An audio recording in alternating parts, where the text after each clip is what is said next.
pensiyaçımız yaxınlaşdı kassaya və sadəcə barkodu göstərməyə kifayət edirmi ki, ona tətbiq olunsun o endirim? Bu da gözəl bir sualdır. Bizə də çox ünvanlanan bir sualdır. Təqaüdçünün artıq hər hansısa bir zəruri sənəd göstərməyinə, pensiya kartını, şəxsiyyət vəsiqəsini göstərməyinə artıq hər hansısa bir ehtiyac yoxdur. Sistem üzərindən onun təqaüdçü olduğu tanınır. Barkodunu göstərib endirimini almağı onun artıq haqqıdır, belə deyək. Bir də mənə çox maraqlı bir sual.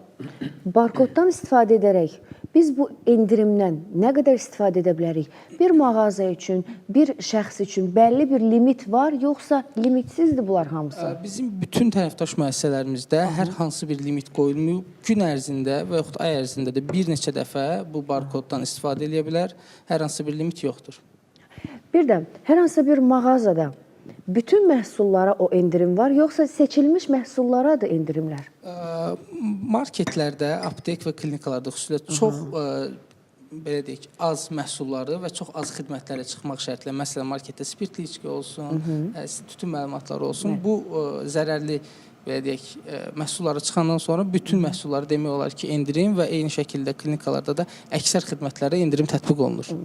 Bir təqaüdçümüz alış-veriş etmək istəyir, amma özü yollana bilmir. Onun oğlu, qızı, övladı və yaxud da yaxını gedib onun barkodunu göstərərək istifadə edə bilərmi? Bəli, bu mümkündür. Hansı halda onu